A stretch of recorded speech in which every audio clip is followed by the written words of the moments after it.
Hey guys, good afternoon. It is currently 4:04, or from the last time I checked. Today I'm going to be doing a really serious video, and I don't mind being serious, but I like being, funny or funny.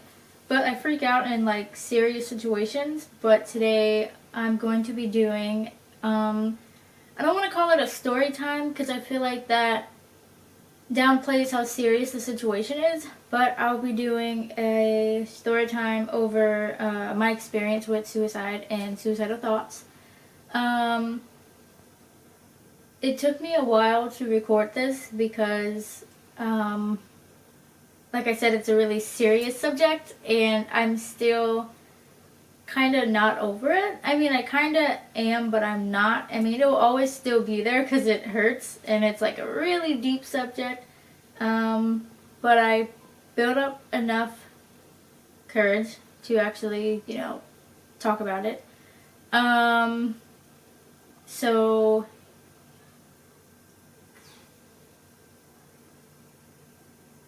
it's gonna be really hard.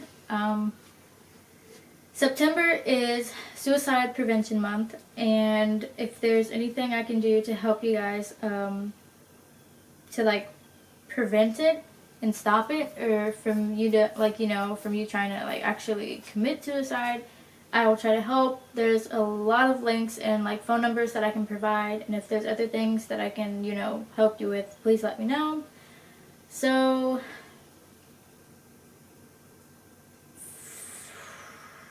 life has been hard for me for as long as I know.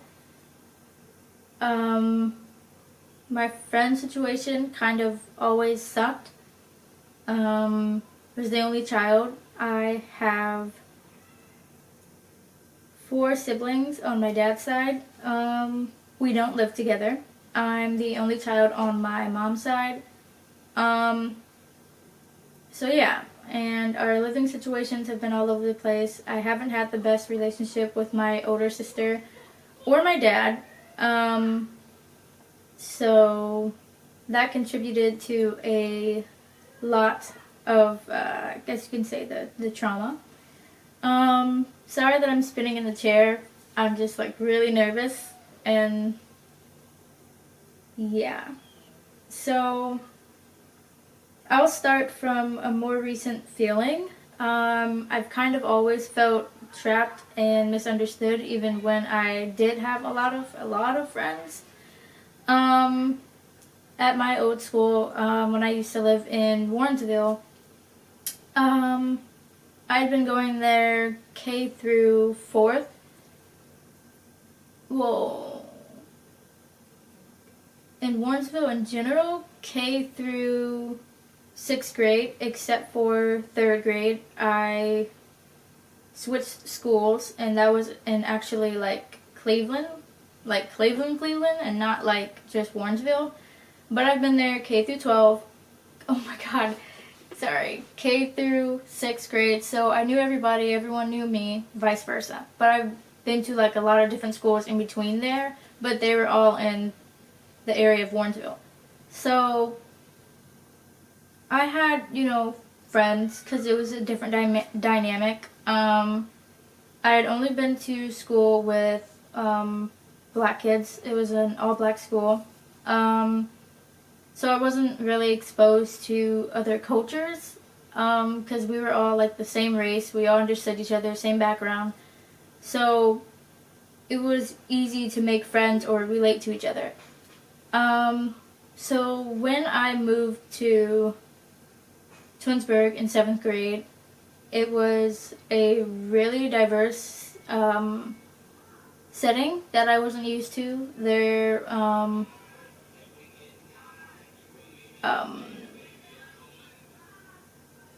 I'm gonna close my window.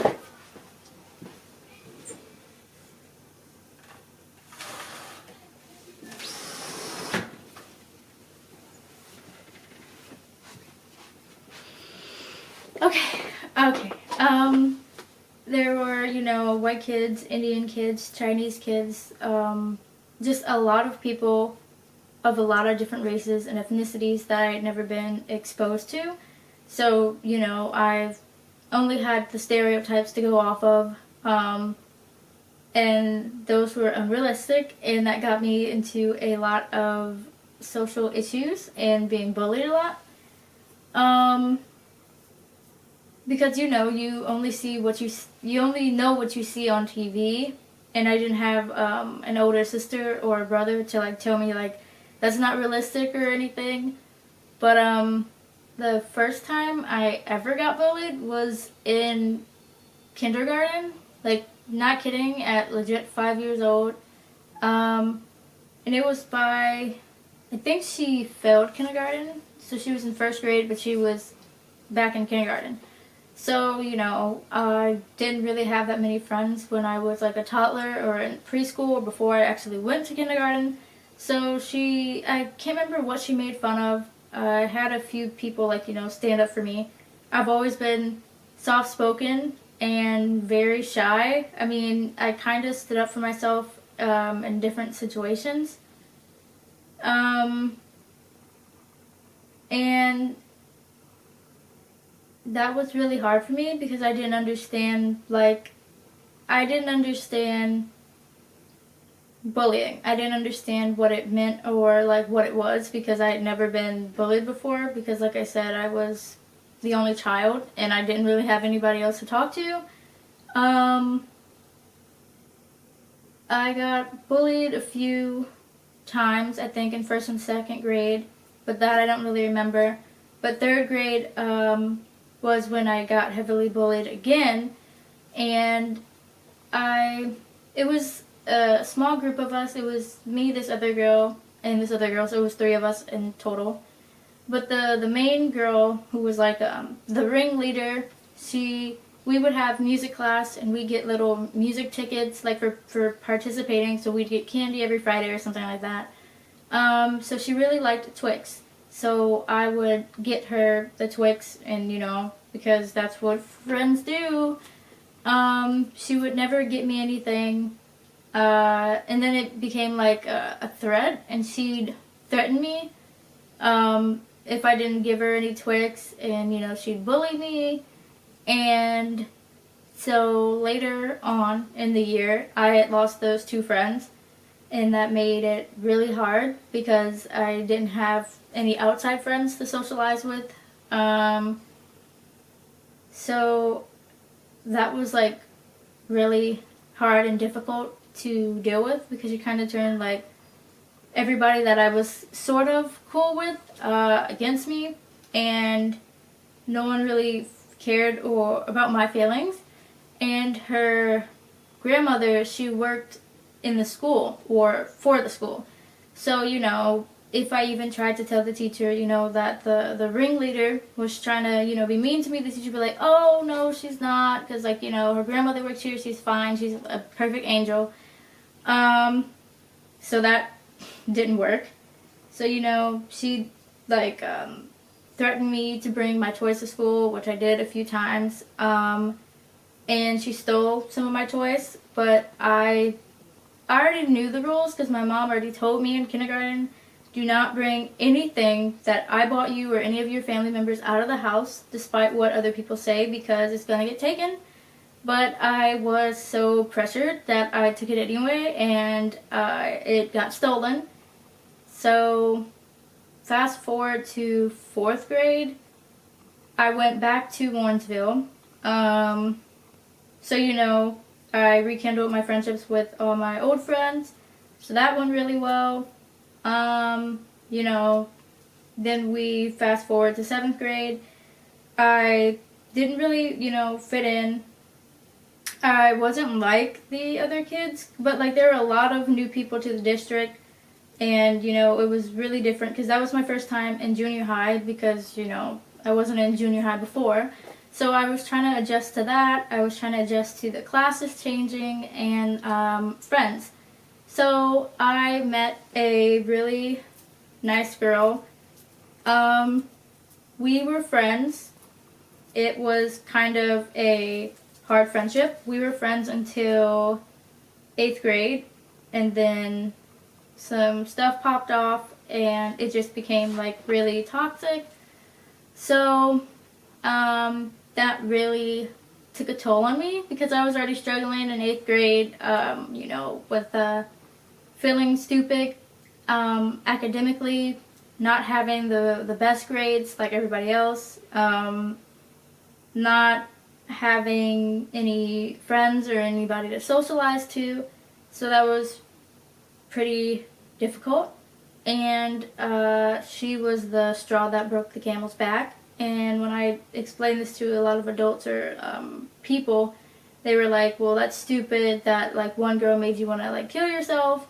But that's not it, because it was a lot of things building up. Because like even in 6th grade or like grades lower than that, I had thoughts about killing myself, but it would just like build up or like go away, because like it would be a good time in my life, and I'd suppress those feelings, but then like it would come up all over again. So it was kind of towards the end of the school year. I didn't have any friends. She moved tables, I'd have a few people come talk to me and sit at the table, but they'd go back to their table with their friends because, they had friends. So teachers would like start to notice that I was alone, or like I'd notice people like laughing at me or like, recording me. Like I didn't have eyes and I didn't see them like pointing the camera directly at me. So that was really difficult. My mom got concerned because she'd never seen me like this before. Neither have I, because I didn't know I could get to that much of a low point in my life. I didn't have a plan, but I just know I didn't want to exist anymore, because I was like, well, what's the point in existing if I'm going to have the same friendship problems in high school? So it was the summer going into freshman year that I was thinking about killing myself. So I would talk to this teacher, but like she had to report me to like one of the counselors, because that would be bad on her end if she didn't. I was kind of upset, but like now that I'm in a better headspace, I appreciate that, and I really appreciate that. So I'd always been in and out of counseling, but I went through like so many counselors. I went through like 3 counselors because they weren't working for me, and then I went on like I think it was Prozac or like different medicines for my depression and like for suicidalness. I didn't have a plan. I don't know if I already said that, but I'm nervous. This is gonna be an uncut video. It's gonna be really raw. I'm just gonna cut out the beginning of me being awkward and when I went to get up to close my window. But other than that, it's gonna be raw because I feel like it shouldn't be edited. It should be talked about. So 9th grade, it was going into high school, so that was stressful. Pretty much had the same issues that I did in 8th grade and in 7th grade, so that got stressful, and then that's when my eating disorder really formed. Like I had always had, like with ARFID, if you're not familiar, that's avoidant restrictive intake disorder, food intake disorder. I had always had a form of my eating disorder when I was like 2 or 3, but it went away. Then when I'd be stressed out, I'd stop eating, so that was 12 through 13. So I went on Pediasures, and then I got better. So then 8th grade, when everything basically shattered, I started losing weight, and my mom got really concerned. So then we found out in freshman year that that's when I was officially diagnosed with my eating disorder. So I was like really thin, and no one noticed. That's another thing that kind of made me upset. No one noticed or like cared to ask me what was going on. So I had struggles with transitioning because it was definitely different. I had struggles with friends. The curriculum was a little bit harder for me. I had the same issues with the girl in 8th grade. So So then, you know, it wasn't the best.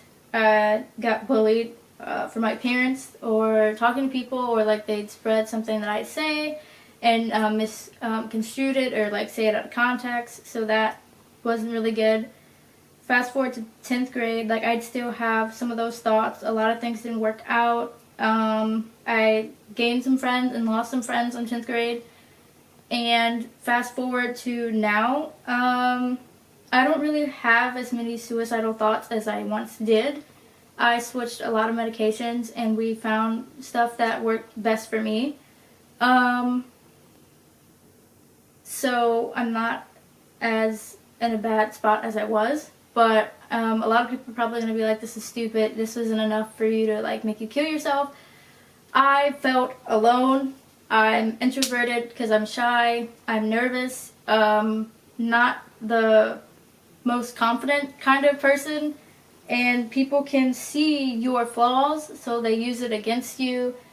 I got tired of being lonely and misunderstood. I'd find people, they'd stop talking to me for like no reason, and I just felt alone, and I felt like no one understood me. Counseling wasn't helping. I used to listen, I still listen to music. Music is a form of therapy for me. Music wasn't helping. I stopped drawing because I got depressed. My eating took a toll. I personally felt like I was going to make it. And some part of me now feels like when I get really, really sad, feels like I should have like went through with the plan or killed myself when I was going to 8th grade. In 8th grade, so like none of this would have happened now because I went through the same issues through 9th grade, 10th grade, and 11th grade. I recently had a friend issue, and it just made me realize how lonely I am, or like how people talk to me for like a certain reason, or like they just don't communicate what's wrong. So I don't know how to fix it. I can't fix anything if I don't know what's wrong. Just in a really dark place, like had no interest in eating. I really didn't want to go to school. It was really, really hard to get out of bed, and I just knew that I couldn't do it anymore. And we'd be talking about future things in school, and I would get really frustrated because I would feel like I couldn't see my future. Sometimes when I need a sister point of view, me and my sister aren't the closest, so I'd feel out of place and like I couldn't talk to anybody because, you know, like you can talk to your friends or people about your feelings, but no one really cares about how you truly feel. So they'll listen to you for a little bit and then they're like, you know what, I don't really care about your feelings, or people just turn against you, and that's not what I needed. I need someone to support me, and I need to be able to support somebody else without something going on or without being misunderstood. So that was really hard. And then, like I said, with me feeling stupid and trying to compete with other people with my grades, and that just burned me out, and I feel like I'm stupid. I mean, I still do. I have ADHD. It's a learning disability, and it's not just being hyper. It messes with so much more things than that, which people don't understand. It messes with your social aspect, your eating aspect, your how you think, your brain, all of that. So it's not just, oh, I can't sit still and I'm going to fail a test. No, you pay attention, you try to understand, but just some parts of your brain, they're not set up like other people's brains. You don't understand. It's a little bit harder for you than everybody else. So, you know, that would be difficult. The teachers don't always know how to help me. Sometimes it's difficult for my mom, and she's a single mom, so that makes it a little bit harder when you have a child with so many needs, with severe anxiety, depression, and eating disorder, ADHD. It's not the easiest to deal with on your own. So, yeah, I feel like I didn't get anything off my chest, but it was hard to already sit down and do this. but school was like a living hell. But I met a lot of international friends. 9th grade, the summer of, I can't remember, but one of my family friends, they put me in this group chat, and I met so.